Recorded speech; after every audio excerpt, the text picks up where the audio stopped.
No offense, LLC. The LLC stand for business. Yeah.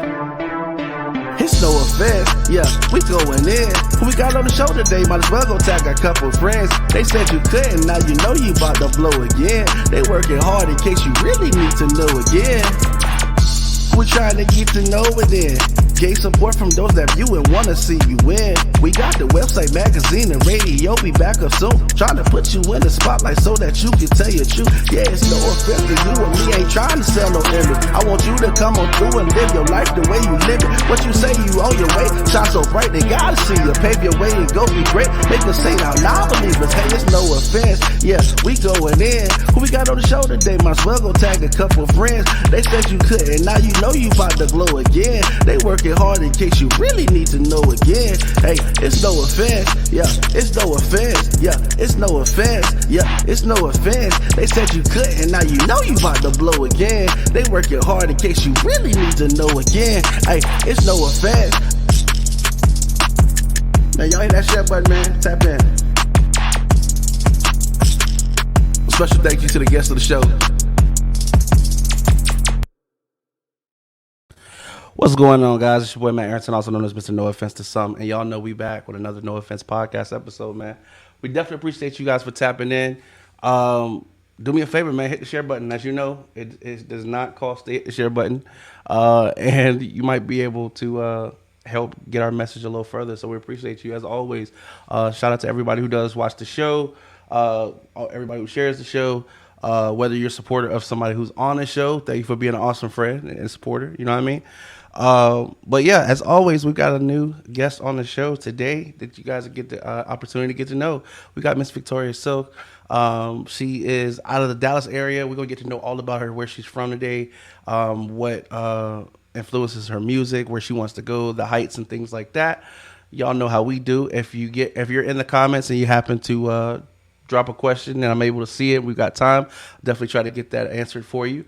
But like I always say, man, before we get started, I know a lot of y'all are just coming in a little late. Go ahead and hit the share button, tap somebody, let them know they get an opportunity to meet an awesome, amazing music artist or entrepreneur right here on the show today, and from the comfort of whatever favorite electronic device that you'd like to check out. Don't forget that you can download the No Offense Network Roku app if you've got a Roku TV or device, and you can be exposed to our library of interviews there. So now we got that out of the way. Y'all ready to hop into this thing? You know what I'm saying? Definitely make sure that you tap in the comment section where you might be tapping in from, so we can make sure to show you some love. Without further ado, we're going to get this thing started, y'all. So make some noise for Miss Viktoria Silk. Let's do it. Hello. Happy Sunday, everyone. Happy Sunday. Thank you so much for being on the platform today. We definitely appreciate you taking the time out of your busy schedule, allowing us to get to know you, allowing our audience to get to know a little bit about you, and to hear some of your music. So we definitely appreciate you. Thank you for having me. I'm excited. Hey, the pleasure is all mine. If it's okay with you, we're going to ask you a couple questions to get to know who you are, not just an amazing song singer, songwriter, and producer, but as an amazing individual. Sound good? Sounds great. Let's do it. Let's do it. I always say that every great story starts from the beginning. Before you can build, we got to know where your foundation is. So tell us a little bit about where your hometown and how it was growing up there. Yeah. So I was born in Phoenix, Arizona, but I consider El Paso, Texas, my hometown. I moved there when I was little. I was 8. And so, that's all the formative years, everything that I remember when I gained consciousness into life was pretty much there. I remember very little of Phoenix, but I grew up in El Paso, Texas. El Paso is a border town to Mexico. And, Right. definitely high population of Hispanics, Latinos, and so it's really awesome growing up there. It's definitely a bilingual town. I unfortunately did not learn as much Spanish as I should have, but I can keep up. I mean, immersed in it over there, you pick up things. But yeah, I went to, I pretty much started there, part of elementary, and then, middle school, high school, and then I went to college for a little bit. University was not my was not my strong suit. We understand. But then I took my music classes serious, just not the other classes. Not But the other classes. I yeah, got you.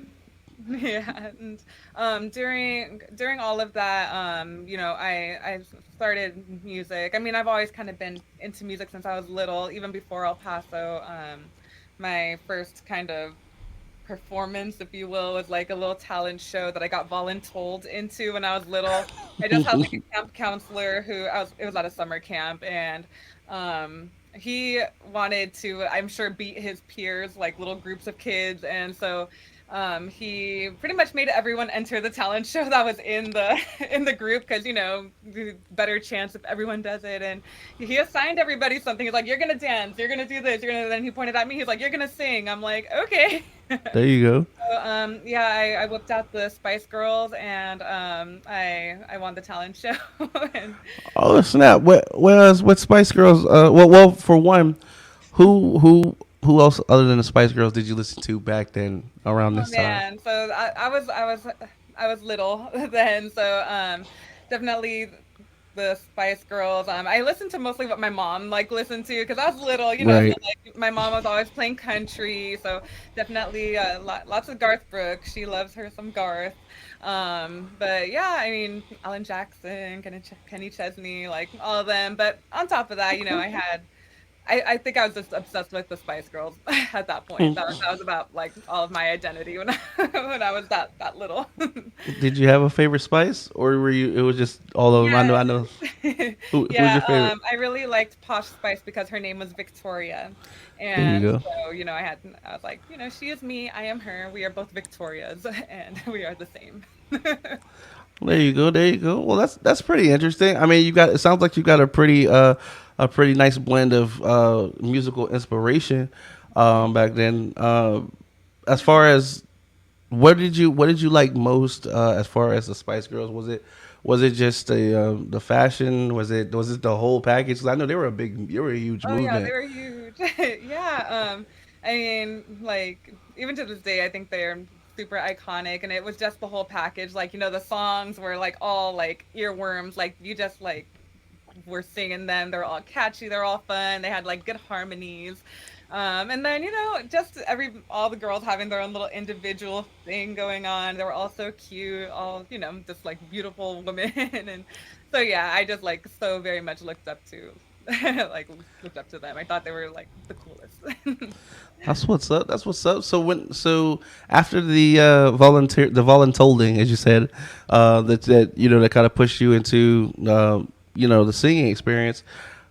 What made you continue going after that experience? Did you like how the show turned out, or what really got you into the singing? Other than obviously wanting to be Yeah. like a Spice Girl. Yeah. Yeah, I mean, like aside from doing that, my mom like said that I've always been like singing, like ever since I was little, just like la la lying all the time, and so she always just thought it was like a cute little thing that like that I did, and then like when I did that little talent show, to like okay, like she like can sing apparently, so maybe I should, like foster that and you know help that, and so I feel like shortly after that, I actually started taking piano lessons.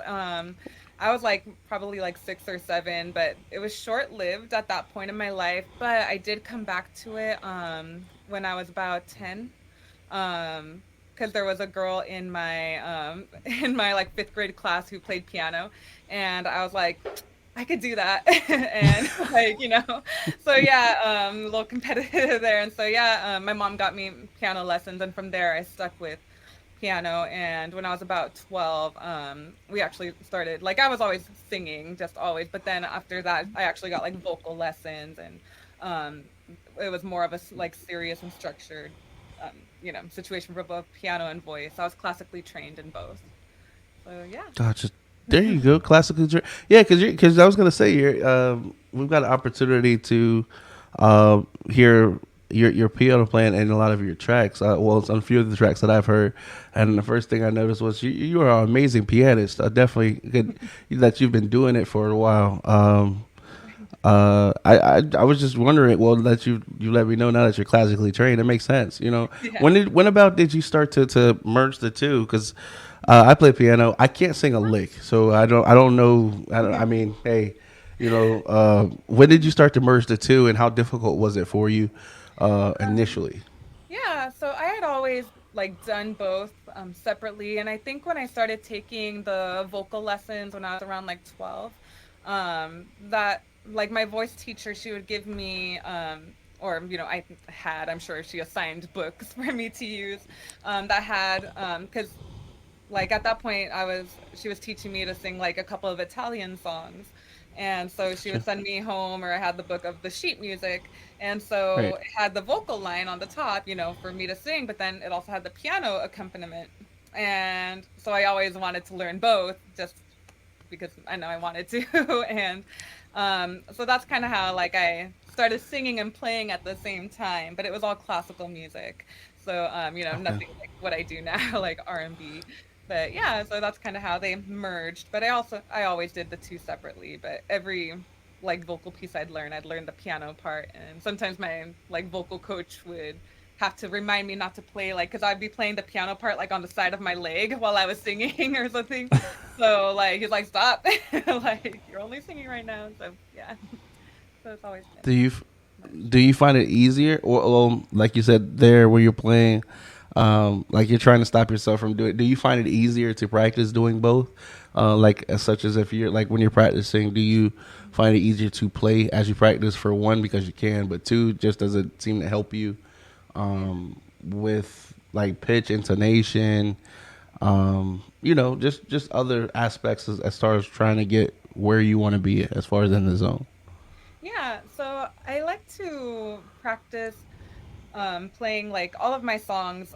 Like I have like an acoustic like keys version of it, and I think it helps me learn the song better and pay more attention to like what is going on vocally. And because at that point the only other thing going on is the piano versus like the drums, like a bass line, like Right. all this other stuff to kind of keep people's minds busy from your voice.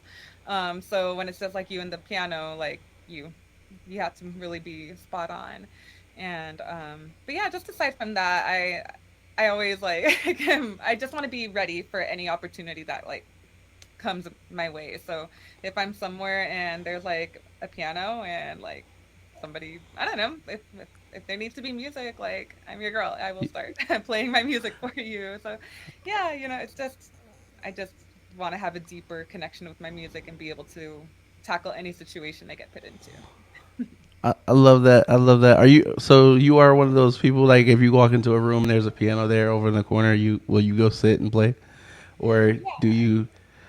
I make sure it's okay and that it fits the vibe. Like I'm not gonna go to like a house party that's like, Right, play some right. music where you're like shaking your ass to, and like just be like, oh, let me like whip out my little like. So it depends on the vibe. It depends on Right. but yeah. If it seems like a like okay time to do it, I'll like go and start tinkering and then go in. Or would you say you're shy, or do you become lost in your music as you play when you perform? I'm sorry. Let's back up. Have you performed publicly at this point? As at Yeah. this time, have you done many performances? Yes, yeah, I perform fairly often, just going out there and doing kind of like pop-ups or open mics or just whatever comes up. Are you? Would you consider yourself to be shy, or um, are you nervous when you play, or is it pretty much like you're in an element at that point where it's just kind of like blocking everything else out? Yeah, I feel like it's a roller coaster of all of those. So I think naturally I'm more of a shy person, a little bit more soft-spoken, but when I know that I'm gonna perform, like nobody wants to see like somebody like shy go up there. So I have to like kind of get past that. And I think like if anything, sometimes the first song there's a little bit of the nerves, and it's kind of like breathing through those and just making it through there and like vibing, dancing, like expelling my energy in like other ways. That way I can put on a good show. But yeah, I definitely get in the zone, especially if people are vibing. And I feel like for the most part, people are vibing. I look around and people are there, like, yeah, you know. So it's yeah, definitely a mix of everything, and then yeah, just getting lost in it at that point. There you go. There you go. Hey, you bringing the vibes for sure. Nothing wrong with that. That's actually pretty awesome to be able to move a room, and it be your music. That's amazing. How does it make you feel when you do look amongst the crowd and see, the connections being made with your music? Yeah, it's definitely a euphoric feeling. It's just really nice seeing, even if like sometimes I'll do a show like regularly where some people have heard these songs and you can like kind of see them like mouth like one of the hooks and you're just like yes, like this is great. But even the people that haven't heard, like just seeing them like dance to it and vibe to it, it makes it feel like I'm doing what I'm supposed to be doing and just it I'm like this is where I want to be and I want to just do this always and this is the best thing. Well, definitely hope that you get to that point because I mean, you do have a beautiful voice, by the way. And where, what got you into songwriting? And, um, you know, if you could just kind of like describe your creative process as far as your inspiration to, to the actual song's completion. Okay, yeah. So, what got me into like songwriting world? So I went to school for audio engineering, and that's kind of where I learned about like MIDI and production and kind of electronic music, and that's kind of what like had perked my ears to it was more wanting to do like EDM, like dance music, like DJing, kind of that genre because I still love it to this day. But like when I was in audio engineering school, like I was deep in, and so yeah, that's like what I wanted to kind of do originally was like be able to like record and like make electronic music and um, from there I started incorporating my vocals into the songs like more and more and more. At first it used to be like little like I don't know, you hear like electronic music and it'll be like dance go, something like, just Yeah. like Gotcha. and because I don't know, I was a little bit afraid of like, putting my heart out there and like lyrics and even like vocally, like I would like really distort my voice. I'd really like do crazy like stuff to it and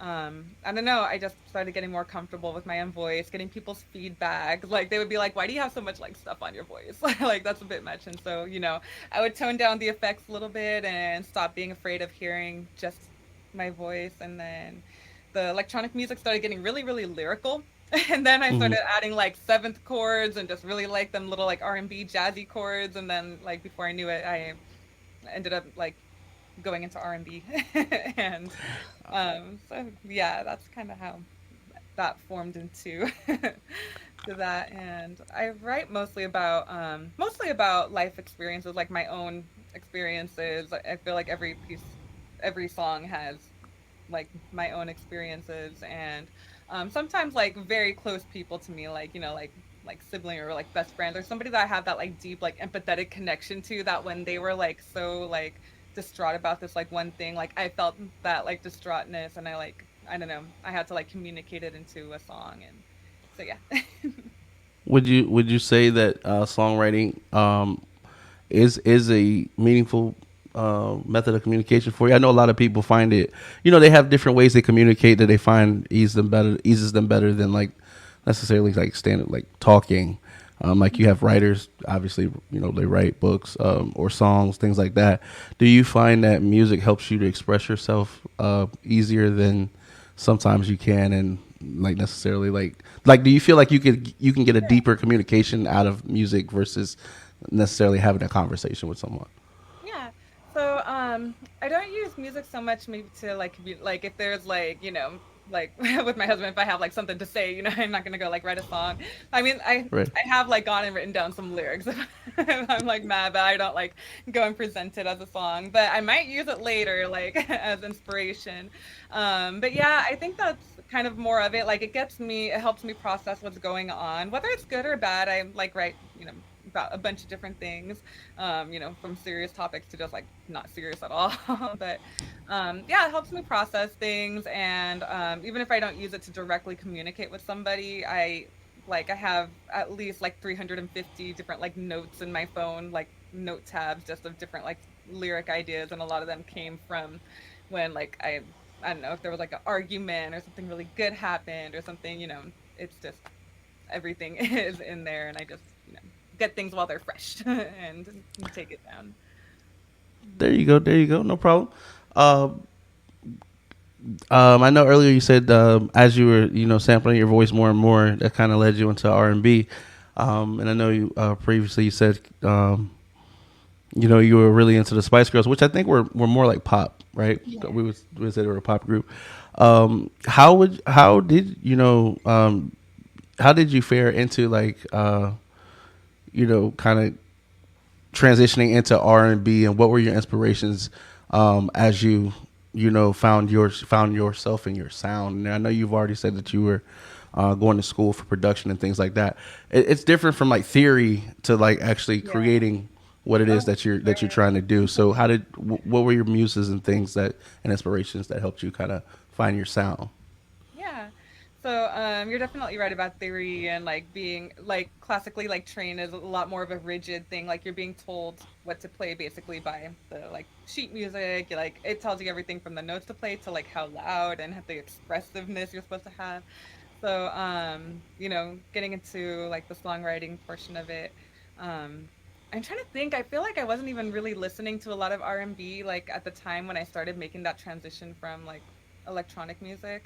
I think it was more I was like maybe looking at I think I was kind of getting bored with the chord progressions that I was using, just kind of like basic chords, and I'm like, how can I like spice it up? And then I don't know, like R&B just has like so many like seventh chords, like minor sevens, major sevens. Like it just like adds that coolness to it, and like I just like started discovering like seventh chords, and I'm just like, ooh, like that's smooth, and I don't know, it just inspired making like something more lyrical, something to like vibe with the chords that I was putting together, and yeah, I feel like my first song where I like realized I'm like that was a little bit R&B. I knew I'm gonna re-release it, but it's called New Feelings, and there's like I know like some of my like OG like people that have been around like listening to me for years and years, like they may have like a copy of it from like when I had it on SoundCloud and you can download it, or from I had like released a little mixtape and then I pulled it off because I wanted to have a better mix of everything, but yeah, it's out there like fluttering out there, but that was one of my first songs where like it was getting a little R&B up in the room. So yeah, and from there I just started like leaning more towards that, and yeah, still the stuff that I produce now, because I produce a lot. I produce like maybe like half of my stuff, and then the other half now is like producers will reach out to me and send me like really cool beats, and I'm like, I have to write to this. This is like the best beat. So yeah, it's a little bit of both now. But when I produce, it still very much had like a bit of like my old electronic music style, but like in R&B.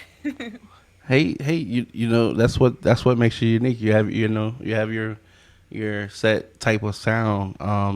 I mean, you can change it a million ways, but you have your sound, and that's cool that you found yourself and know where you are in that pocket. Um, how did your fan base take? Well, if I can, let me back up first. When did you first put out your first production that Yeah. that you had done with your own work? Because I know we could be our own worst critic, and I know like you want to make sure that you give a presentation that's representative of you. So when were you comfortable enough to release your first project that you had done? Yeah. So I want to say it was probably like 2014 or 2015.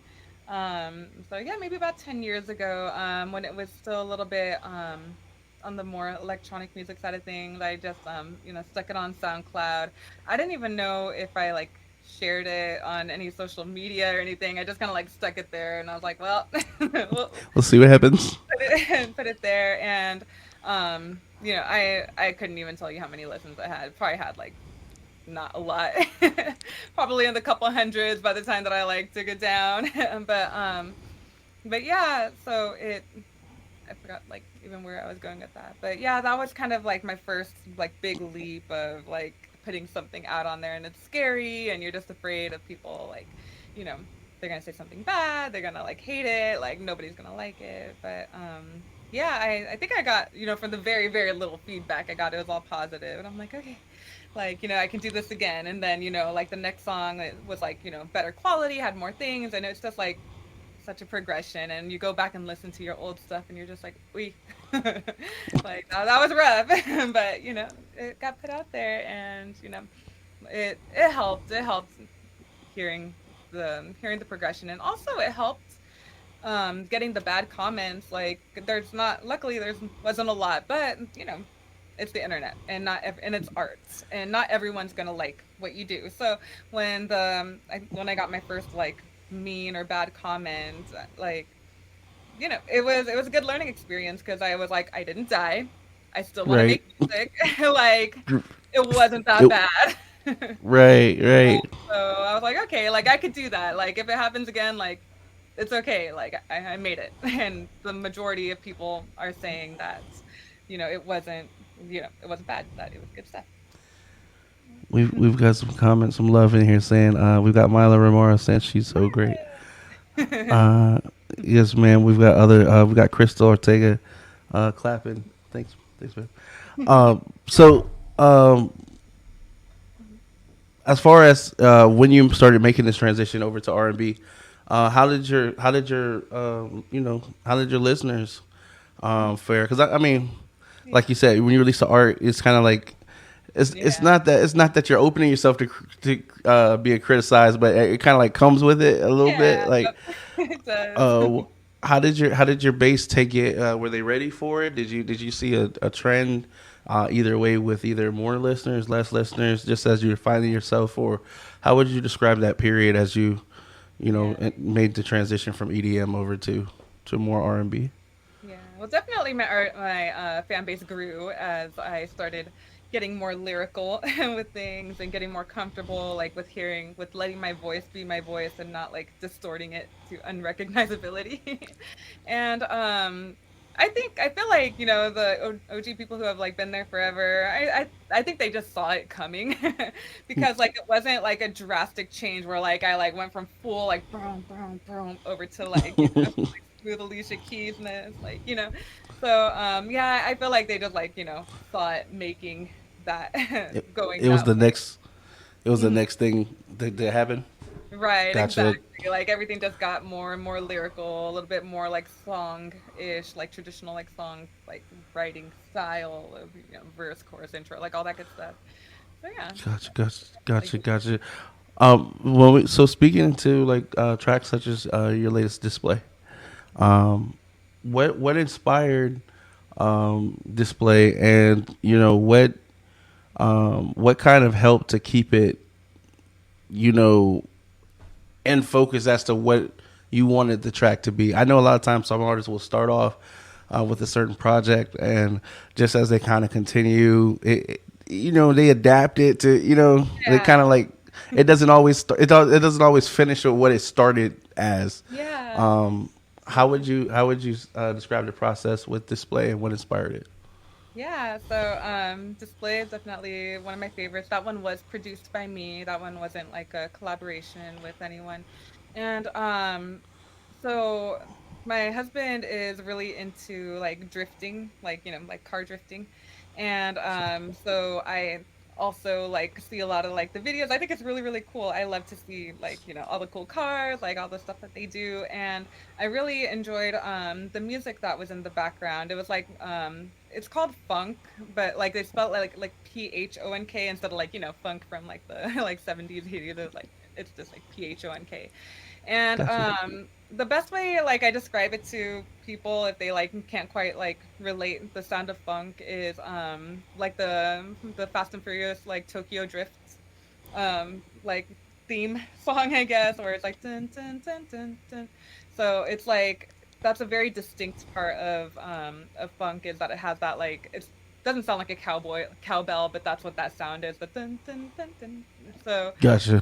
so yeah, it has that element, as well as like kind of some like repeating kind of like drone like vocals in the bottom that you usually can't really understand what they're saying, but that's like a huge like part of it, is just having this like kind of underlying like repetitive vocal on the like underside that you can't hear, but it's like a percussive thing almost.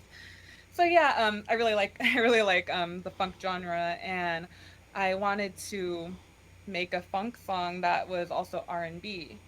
And So I have made like 3 attempts before Display came to be of making a funk R&B song, and it just like never worked out. I would be like, maybe like 20 seconds into the like song, and it just like wasn't going anywhere like production wise. I just couldn't quite make what I wanted.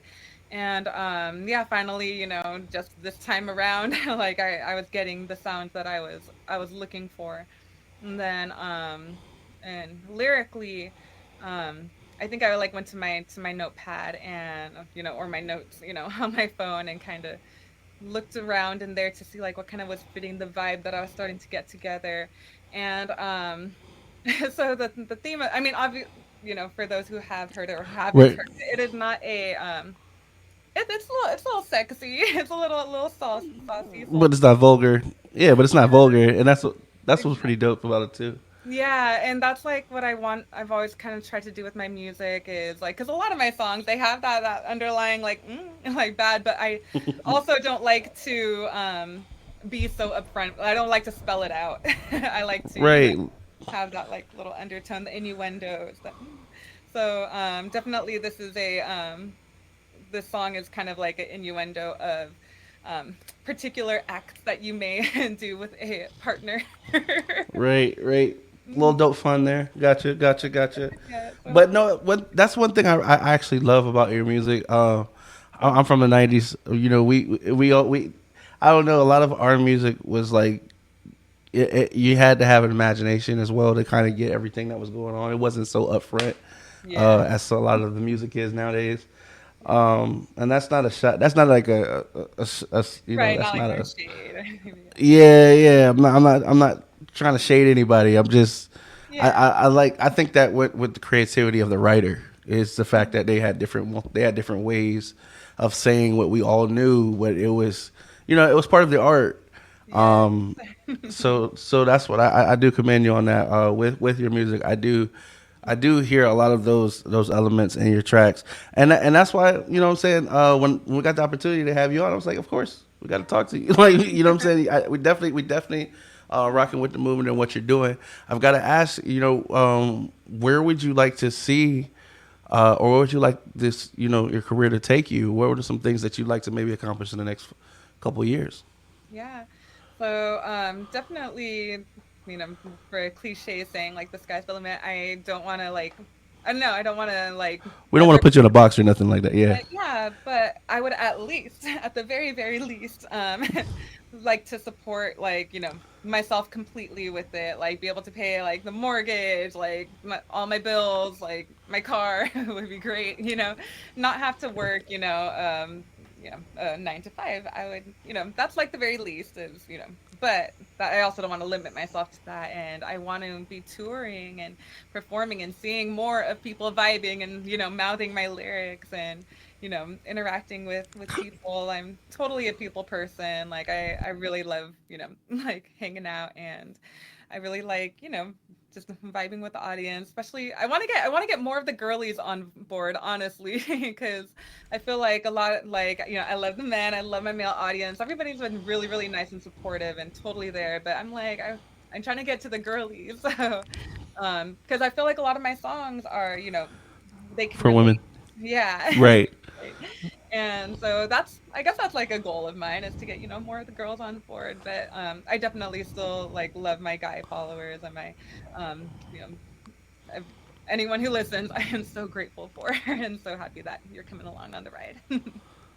For sure, for sure. No, it's definitely all inclusive. But no, I could definitely, artists have well, hopefully they have an intended base. I mean, any additional base is awesome, definitely a plus. So no, I mean, I could definitely understand, wanting to have more women on board, cause, especially considering the songs do speak from a woman's point of view Yeah. most of the time.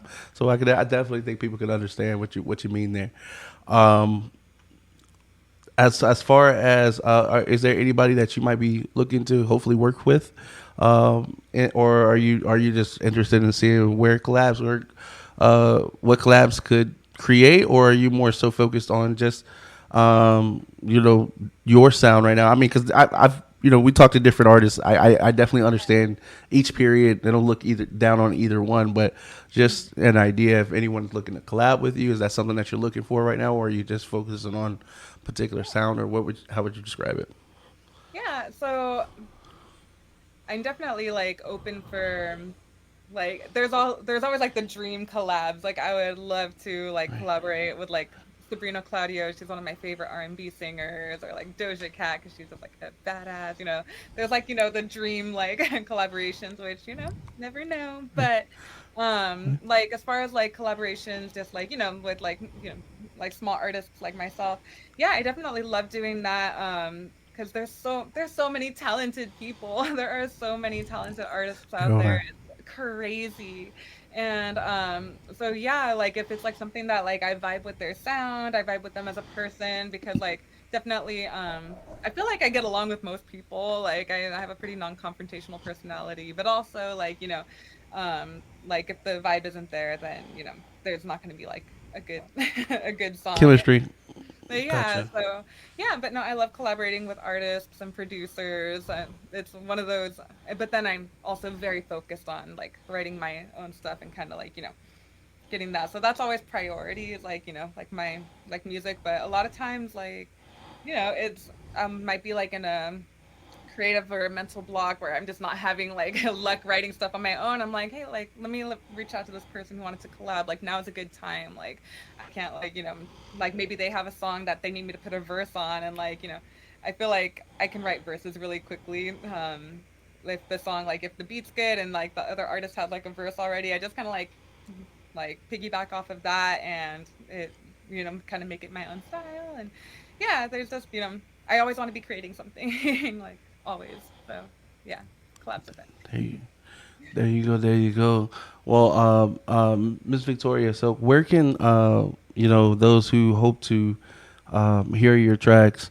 For what, where can they find them? What are some tracks that maybe three that you would recommend off, for a first time listener to your music? And what are your social channels so people can follow you and Yeah. definitely encourage you along your journey?